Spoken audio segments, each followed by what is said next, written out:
안녕하세요. 영공불사입니다. 오늘은 좀 주제가 무거울 수는 있지만 그래도 상담이 이렇게 많다 보니까 꼭 한 번은 말씀을 드리고 싶어서 좀 자세하게 알려드릴게요. 주제가 뭐냐면 태아령, 수자령이 위험한 이유에 대해서 오늘은 말씀을 좀 드릴 거예요. 우리가 이제 자연유산이나 원하지 않은 임신으로 어쩔 수 없이 이렇게 낙태 수술을 받았을 때 태아령의 어떤 그 육신은 엄마의 자궁에서 사라졌다고 볼 수 있지만 원혼은 엄마의 자궁에서 그대로 남아있는 존재라는 거 알고 계셔야 됩니다.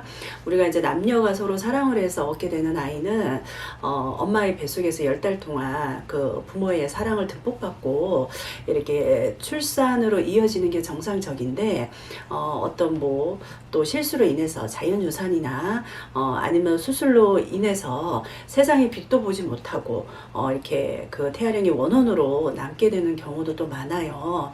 예, 이게 바로 이제 인간의 실수로 인해서 판단력이 흐려져서 이제 세상에 태어나지도 못하고 또 어떤 인간의 선택에 의해서 이제 살생된 그런 태아령이라고 볼 수 있습니다. 이게 태아령이라고 해서 무시하시면 안 돼요.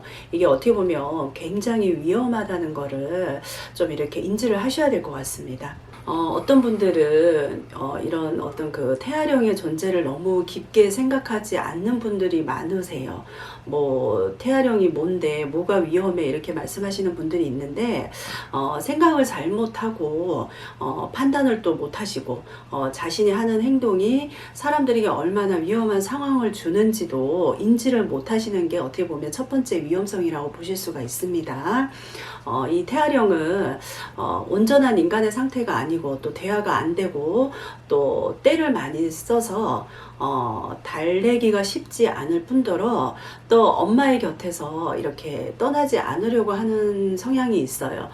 예를 들면 갓난아기도 엄마의 품을 이렇게 벗어나면 울잖아요. 엄마를 찾아서 울잖아요. 근데 하물며 이 엄마의 자궁에서 원혼으로 남아있는 태아령은 생각을 해보세요. 어떻겠어요? 태아령은 쉽게 생각하시면 안 돼요. 굉장히 무섭다고 알고 계셔야 됩니다. 유산이나 낙태의 경험이 있는 경우에는 태아령이 100% 엄마에게 걸쳐서 있는 건 아닙니다. 하지만 90% 이상은 엄마의 자궁에 걸쳐 있다는 것도 알고 계셔야 되고요. 태아령의 어떤 원혼이 화를 낸다 그러면 이게 좋은 게 아니고 나쁜 쪽으로 갑니다. 우리가 흔히 악신이라고 이렇게 표현을 하거든요. 이제 그 어떤 사례를 좀 이렇게 말씀을 드리자면 엄마 아빠의 어떤 그런 앞길을 좀 막아요. 예를 들어서 뭐 직장이나 사업을 하시는 길에 좀 방해를 놓을 수도 있고요.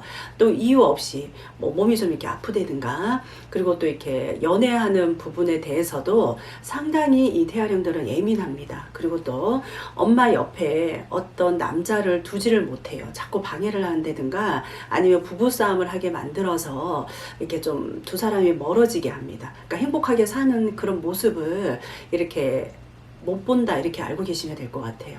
또 예를 들자 그러면 어떤 그 자녀가 있다 그러면 몸과 정신 상태에 굉장히 좀 이렇게 해를 끼친다고 이렇게 보실 수가 있어요. 이 태아령은 세상에 태어나지도 못하고 또 엄마에게 어떤 사랑도 받지 못하고 뱃속에서 어떻게 보면 이렇게 없어졌기 때문에 예를 들어서 이제 뭐 동생이나 누가 집안에 아이가 있다 그러면 그 아이에게서 시샘을 부려서 그 아이를 좀 이렇게 아프게 한다든가 아니면 또 임신을 했다 그러면 그 아이를 또 이렇게 유산을 시키게 한다든가 아니면 그 아이를 좀 이렇게 다치게 해서 인생에 살아가는 데서 좀 이렇게 영향을 좀 많이 미친다고 좀 알고 계셔야 됩니다. 그리고 또 세 번째로는 이렇게 그 태아령에 받는 영향으로는 아기들이 꿈에 많이 나타나요. 그런 아이들이 보이는 꿈을 좀 많이 꾸실 거예요. 태아령이 자신의 존재를 어떻게 보면 이렇게 표현하는 방식이다 이렇게 알고 계시면 돼요. 그러니까 이런 꿈을 꿨을 때는 좀 이렇게 사고를 이렇게 예지하는 꿈이다 이렇게 좀 알고 계시면 되실 듯합니다. 근데 이제 내가 의도치도 않게 어떤 그 엄마의 건강 문제로 인해서 어쩔 수 없이 이렇게 자연유산을 하셨다든가 아니면 남녀의 잘못된 선택으로 인해서 수술을 하셨다고 하더라도 세상에 태어나지 못하고 이렇게 간 태아령에 대해서는 이 영혼을 좀 이렇게 달래주는 게 부모의 몫이고 또 당연한 의무라고 좀 생각을 하셨으면 좋겠어요. 죽은 영혼이 산 사람과 함께 있으면 우리가 이제 흔히 그런 얘기 하잖아요. 가시손이라 그래서 사는 게 힘들다는 얘기 많이들 들어보셨을 거예요. 그러니까 내가 살면서 뭐 어떻든 이유가 어쨌든 간에 그래도 이런 경험이 있어서 지금 제가 말씀드린 4가지 중에 그런 일로 힘든 어떤 그런 고통을 좀 이렇게 받고 하신다 그러시면 이제 저희네 무속인 선생님 이렇게 찾아가셔가지고 산 좋고 물 좋은 곳에 이런 데 가셔가지고 이런 태아령 풀이는 좀 이렇게 정성을 담아서 좀 풀으셔서 원혼을 좀 달래주시는 게 좋으실 듯 합니다. 지금 당장 이렇게 사시면서 나한테 어떠한 해를 끼치지 않는다고 해서 그냥 무시하고 등지고 가신다 그러시면 시간이 지나고 나면 이게 더 큰 화로 나한테 다가올 수가 있거든요. 그러니까 이게 뭐 부끄러운 건 아니에요, 사실은.